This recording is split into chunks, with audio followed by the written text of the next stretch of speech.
बात की है एकनाथ शिंदे ने। नहीं, देखिए ऐसा है कि मैं जब कल बाहर निकला असेंबली से पहले दिन, तो प्रेस वालों ने मुझे कहा कि आसाम के मुख्यमंत्री ने राहुल गांधी की तुलना जो है औरंगजेब से किया है। आपका क्या बोलना है? देखिए मैं क्या जानूं कि औरंगजेब क्या थे, कैसे थे? जो हिस्टोरियन बोलेंगे वही तो मैं जानता हूं।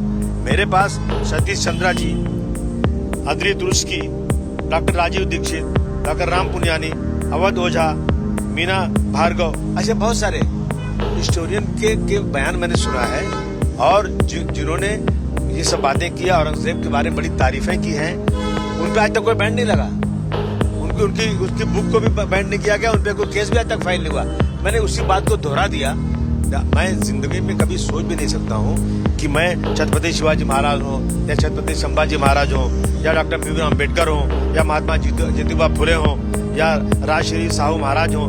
इन ऐसे लोगों के खिलाफ अपमानित बात मत करो। लेकिन मैं जानता हूँ प्रशांत कोरटकर एक हैं, राहुल छोलापुरकर हैं, इन्होंने क्या क्या स्टेटमेंट दिया, देख लीजिए किस तरह दिया, उनको सिक्योरिटी मिली हुई है। तो मेरे स्टेटमेंट में इतना बड़ा बवाल क्यों? मैं समझता हूँ कि मैं जिंदगी में कभी भी ऐसा कोई स्टेटमेंट, ऐसा कोई दिल की गहराई में कभी बोल ही नहीं सकता हूँ।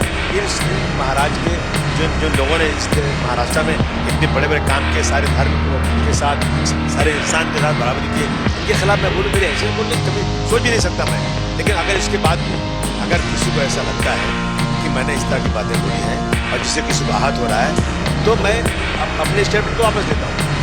लेकिन मैं जानबूझकर मैंने कोई नहीं, जब प्रेस वाले आके सवाल दस करते हैं उसमें बातें निकल जाती हैं। लेकिन मेरे स्टेटमेंट में इन जो हिस्टोरिकल के स्टेटमेंट के ऊपर मैंने जो तारीफ किया है, लेकिन मैंने एक लफ्ज भी किसी महापुरुष के खिलाफ, संभाजी महाराज के खिलाफ या छत्रपति शिवाजी महाराज के खिलाफ कहीं नहीं बोला है। मैं बोल भी नहीं सकता हूँ।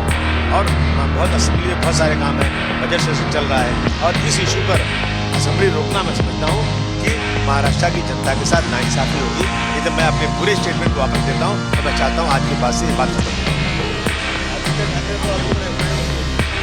नहीं, ठीक है, एफआईआर मेरे ऊपर हुई है, लेकिन ये जिन लोगों की जिन हिस्टोरिकल की स्टेटमेंट पर मैंने स्टेटमेंट दिया, उन पे क्या हुआ आज तक? जो स्टेटमेंट इस तरह दे रहे हैं, बहुत सारे लोगों के स्टेटमेंट है, आप निकाल के देख लीजिए।